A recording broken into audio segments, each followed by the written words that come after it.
재미있는 얘기가 있어요. 결혼 전의 포옹은 낭만이었는데 결혼 후의 포옹은 노동이고, 결혼 전에는 자상하고 섬세하다고 하더니 결혼한 후에는 쫌팽이라고 한다. 결혼 전에는 대범하다고 하더니 결혼 후에는 무식하다고 하고, 결혼 전에는 이상적인 사람이라고 하더니 결혼 후에는 이상한 사람이라고 한다. 한 끗 차이인데 완전히 달라요. 결혼 전에는 너 없으면 못 산다고 하더니 결혼 후에는 어떻게 돼요? 너 때문에 못 살겠다 한다. 오늘을 살아가는 부부들의 어떤 한 모습을 좀 씁쓸한 웃음이지만 사실 부인할 수 없는 것 같아요.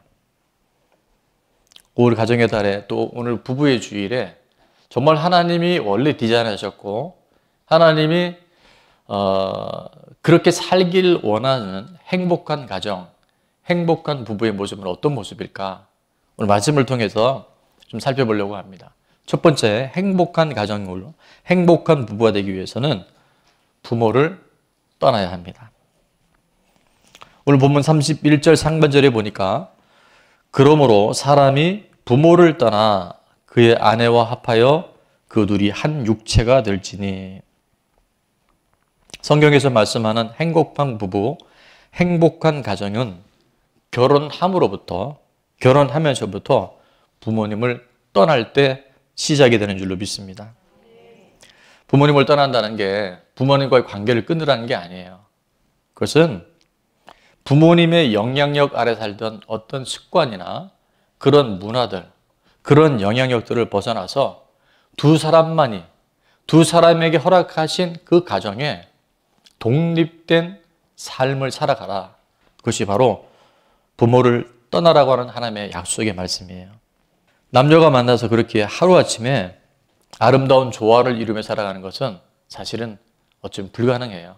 많은 노력이 필요하고 또 과정들이 필요합니다. 실제 있었던 일이라고 하는데 치약을 어디로부터 짜느냐를 갖고 다투다가 결국은 이혼 법정까지 서고 결국은 이혼했다 그래요. 얘기를 들어보니까 이런 내용입니다. 남편은 굉장히 꼼꼼한 성격이었던 것 같아요. 그래서 치약을 밑에서부터 짜는 거예요. 쓰기 편하게.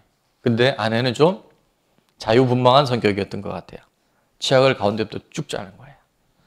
그래서 처음에는 이제 치약이 많을 때는 문제가 안 됐는데 쓰다 보면 치약이 어떻게 돼요?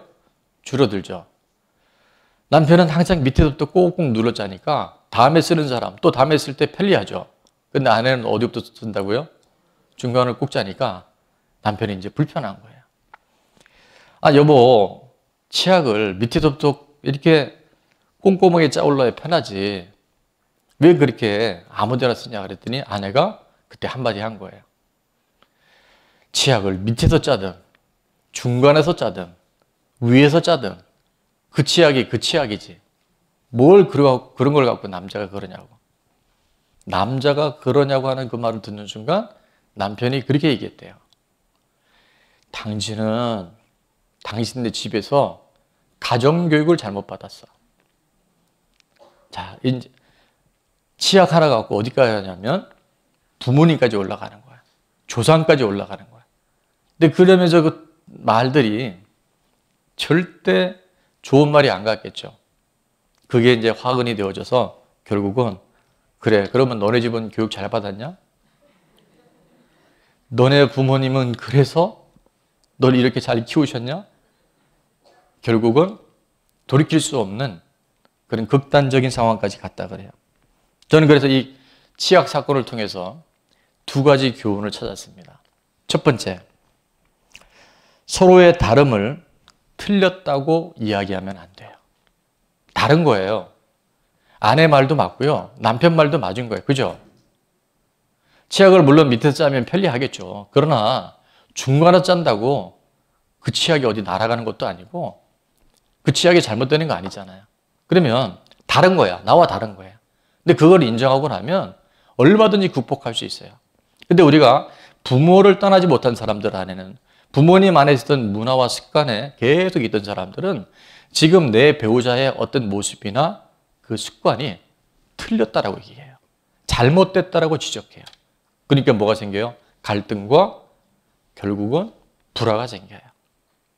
그래서 모든 관계가 마찬가지지만 특별히 부부 관계는요, 나와 배우자와의 다름을 틀렸다라고 우리가 생각하는 것이 아니라 각자에게 있어서 보는 관점이나 습관이 다르다는 것을 인정하는 것, 첫 번째 행복한 부부의 비결이 되는 줄 믿습니다. 또 하나 나누고 싶은 건 뭐냐면 부부간에요, 존댓말, 경어 사용하기. 제가 아는 어떤 분은 굉장히 공부를 많이 하는 분, 학식도 있는 분들인데 지위도 있고, 이분들은 평소 때는 그래도 편하게 대화를 하다가 부부 싸움을 하게 되면 극존칭을 쓴대요. 그렇게 하지 말아 주시옵소서. 처음에는 이게 장난 같은데 불편할수록, 화가 날수록 존댓말을 쓰면요, 감정이 컨트롤 된다는 얘기를 하더라고요. 부부간에 함부로 야, 너 뭐 이렇게 해, 하지 마, 이런 얘기들은 사실은 독립된 인격체로서 굉장히 그것이 관계를 어렵게 할 수 있어요. 어떤 사람이 꿈에 천국과 지옥을 보고 왔다 그러죠. 천국에도 가보니까 지옥에도 가보니까 환경은 매우 비슷하더래요. 근데 뭐가 다르냐면 천국에 있는 사람들은 얼굴이 여러분 얼굴처럼 이렇게 밝고 아주 포동포동하고 아주 건강하게 보이더래요. 근데 지옥에 가보니까 지옥에 있는 사람들은 피골이 상접해서 광대뼈가 다 튀어나오고 영양실조로 다 굶어 죽어 가더래요. 도대체 이게 뭔가 싶어 가봤더니 천국에도 지옥에도 식탁이 차려 있는데 그 식탁에 정말 산의 진미, 맛있는 음식들이 다 있더래요. 근데 이 세상과 저 세상의 차이점은 뭐냐면 숟가락, 젓가락, 포크가 한 1m 이상 되는데 꼭 끝을 잡고 음식을 먹게끔 그렇게 돼 있더래요. 이거 꿈 얘기입니다. 성경에 이런 얘기 없어요. 꿈꾼 얘기를 하는 거예요. 그래서 천국에 가봤더니 그 포크, 젓가락, 숟가락을 잡고 그 맛있는 음식을 퍼서 어떻게 했을까요? 앞에 있는 사람 또 다른 곳에 있는 사람 먹여주더래요. 서로 먹여주더래요. 그러니까 어떻게 돼요?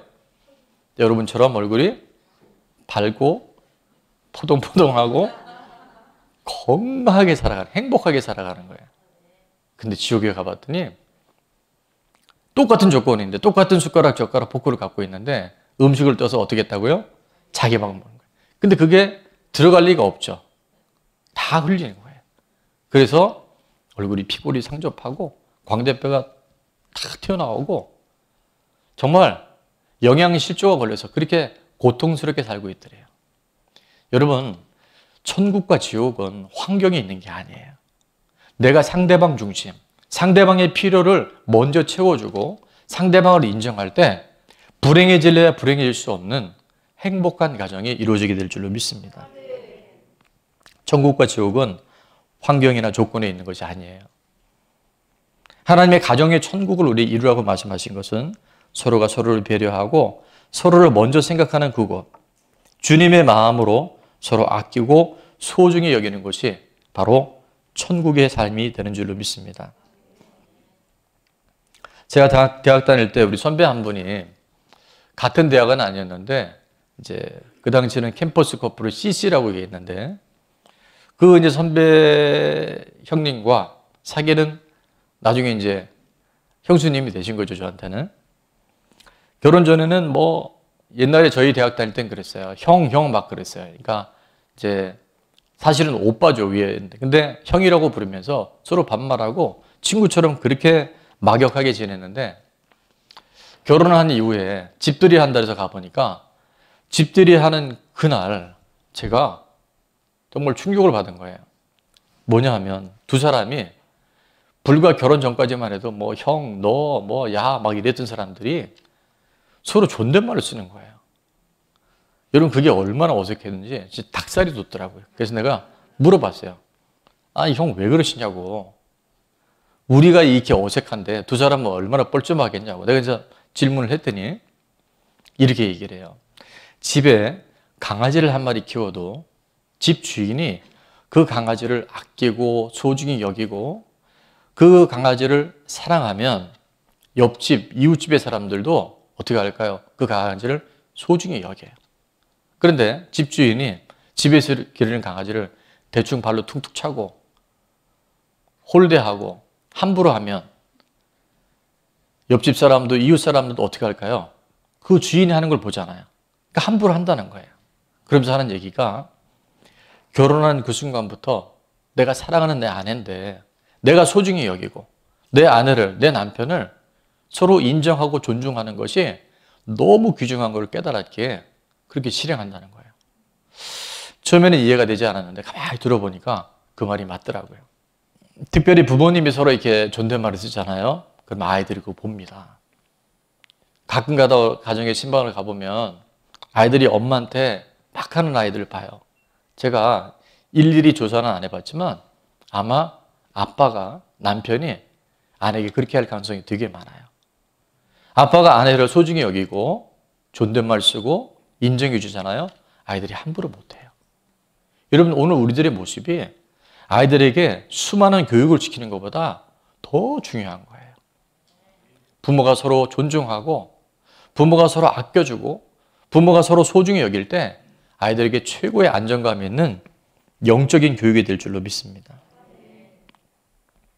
또 하나 우리가 부모를 떠나라고 할 때 우리가 기억해야 할 것이 있는데 그건 뭐냐 하면 생각보다 꼭은 아니지만 남자들이요 원 가정에 많이 묶여 있는 경우가 있어요.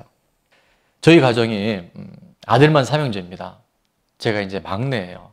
우리 형님이 두 분이 계시고. 근데 무슨 이유인지 모르겠는데 저희 어머님이 아주 어릴 때부터 아마 그 셋째 아들, 막내 아들이 되게 착했나 봐요. 되게 순종을 잘했나 봐요. 어머니 뭐라고 하시냐면 노래처럼 이러셨어요. 나는 나이 들면 누구하고 산다? 막내하고 산다. 저는 그냥 그게 좀 그런 줄 알았어요. 나 없을 때는 큰아들하고 산다. 그럴 줄 알았죠. 근데 결혼하고 보니까 그게 현실로 지금 이루어지는 거예요. 저희가 분가를 해서 멀리 살았는데 어느 날 어머니가 오실 때니 김치도 해오시고 필요한 거 이렇게 갖고 오시죠. 김도 갖고 오시고 예를 들면. 근데 어느 날 그러시는 거예요. 요즘은 이제 그 출입문이 다 번호키로 되어 있는데 예전에는 다 열쇠였죠. 30년 전에는 다 열쇠였으니까. 열쇠를 하나 깎아달라 그러시는 거예요. 그래서 왜 그러시냐 그랬더니 언제든지 오고 싶을 때 온다고. 요즘처럼 핸드폰이 있거나 그러지 않으니까 만약에 집에 누구 없으면 지금 며느리들이 굉장히 얼굴들이 반응이 싸한데 그래서 이제 열쇠를 깎아드렸죠. 그리고 또 얼마 있다가는 절대 우리 어머니를 디스하는 게 아니에요. 끝까지 들어보셔야 돼요. 이불을 한 채 들고 오셨어요. 그러니까 어머니 집에 오시면 어머니 이불에 주무신다고. 그 저는 제가 그 막내 아들이라니까요. 그래서 그게 당연히 그렇게 하는 건 줄 알았어요. 근데 어느 날부터 아내의 얼굴이 어두워지게 하는 거예요. 어머니만 오면 매우 불편해하는 거예요. 그래서 제가 물어봤죠. 아니 당신은 왜 어머니만 오면 그렇게 얼굴이 어둡고 불편하냐고 아니고 불편하세요? 라고 물어봤어요. 근데 쭉 설명을 듣고 보니까 제가 미처 못 깨달은 게 있었어요. 그게 저희 어머니가 그렇게 의도한 건 아니었지만 막내 아들에 대한 그 기대감, 막내 아들과 이렇게 소통된 그런 부분들에 인해서 보이지 않는 어떤 뭔가 묶임이 있었더라고요. 그래서 제가 어떻게 할게요? 어머니한테 말씀드렸어요. 어머니 오시는 건 너무 좋은데 오시기 전에 미리 전화해서 내가 언제쯤 가려고 한다. 말씀해주고 오시면 좋겠다고. 가져다 주신 건 너무나 감사한데 내가 이런 걸 가져가려고 하는데 필요하니? 가져가도 되겠니? 한 번만 물어봐 주시면 좋겠다고. 근데 그 일 이후부터 참 희한한 건 어머니와 저의 사이가요 굉장히 건강해지는 거예요. 아내와도요 소통이 잘 되는 거예요.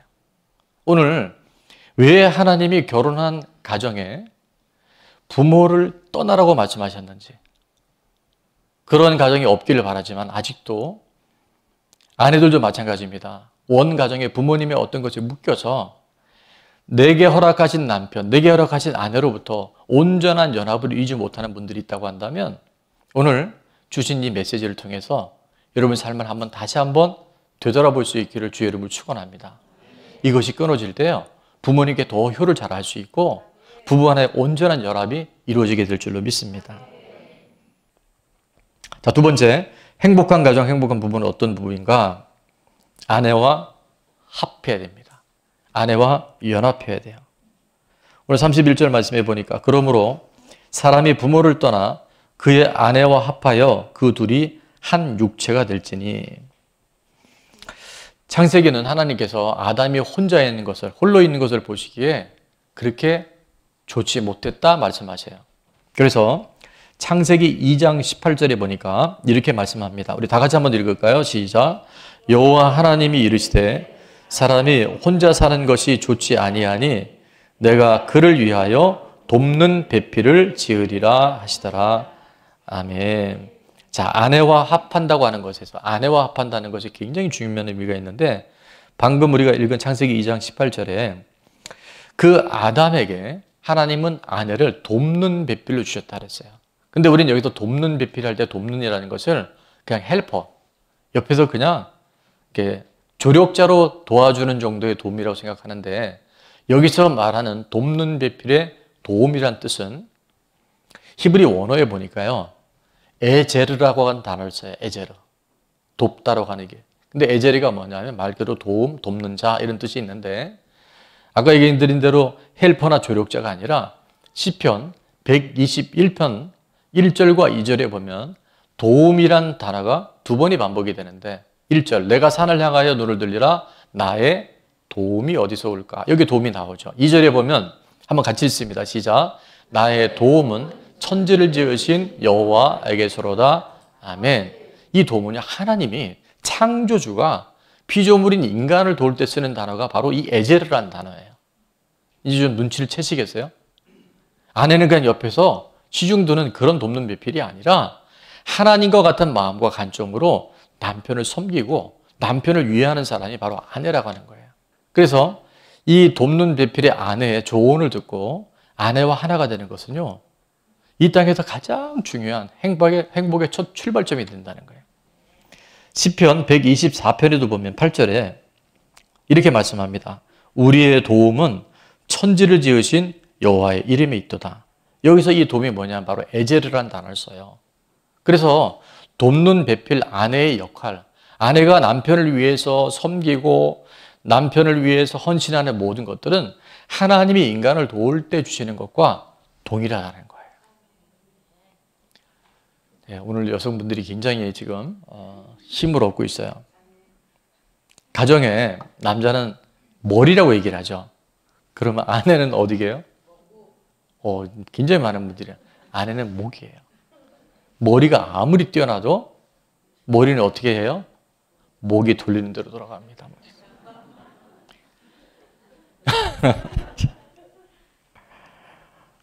크고 작은 일에 아내의 조언과 기도로 하나가 될 때요, 그 가정은 하나님께서 책임지셔요.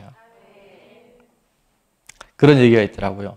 아내 말 들어서 손해나는 법이 없어요. 물론 100%는 아닙니다. 그러나 거의 맞아요. 믿음의 아내, 기도하는 아내가 하는 조언은요, 하나님이 남편이 보지 못하는 그런 영역들을 볼 수 있도록 하나님께서 도와주시고 하나님께서 가르쳐 주신 줄로 믿습니다. 자, 마지막입니다. 행복한 가정, 행복한 부부는 우리 다 아는 거예요. 하나님 중심의 삶을 살아가는 거예요. 우리가 하나님 중심을 딱 삶을 살아가면요, 하나님이 그 삶의 모든 부분을 코칭해 주시고 하나님께서 가이드가 되어 주시고 하나님께서 그때 그 길목마다 만날 만한 만남을 통해서 하나님들이 그 일들을 다 이루어 주셔요. 오늘 32절 말씀 다 같이 읽습니다. 시작. 이 비밀이 크도다. 나는 그리스도와 교회에 대하여 말하노라. 아멘. 부부관계를 말한 줄 알았는데 이거는 뭐냐면 바로 믿음의 사람들이 하나님이 핏값 주고 사신 교회와 예수 그리스도의 생명적 관계가 부부 안에 있다는 거예요. 하나님 중심, 말씀 중심, 하나님 기뻐하시는 일에 부부가 마음을 같이 하면요. 멀어졌던 관계, 서로가 다름이 점점 하나로 좁혀져요. 자, 우리 그림을 하나 보겠는데 이 표에 보면 한 남자와 한 여자가 만나서 이제 가정을 이룹니다. 남편과 아내가. 근데 처음에는 결혼 전에는 너무 좋았는데 살다 보니까 치약자나 하나 자는 것도 불편하고 음식 습관도 다르고 하여튼 불편한 게 한두 가지가 아니에요. 그런데 이 부부가 행복한 가정을 이루는 비결은 뭐냐면 그 남편과 아내가 뭘 중심으로 살아가냐면 하나님 중심으로 모시고 살아가잖아요. 그리고 하나님 가까이 가잖아요. 남편은 남편대로 하나님 가까이 가고 아내는 아내대로 하나님 가까이 되면 어떻게 되는지 아세요? 나는 하나님 가까이 가는 줄 알았는데 부부가 가까워져요. 부부가 친밀해져요. 마지막에는 부부가 하나가 돼요. 저는 여기서 삼위일체를 봅니다. 여러분, 이게 하나님이 원래 디자인하신 가정이에요.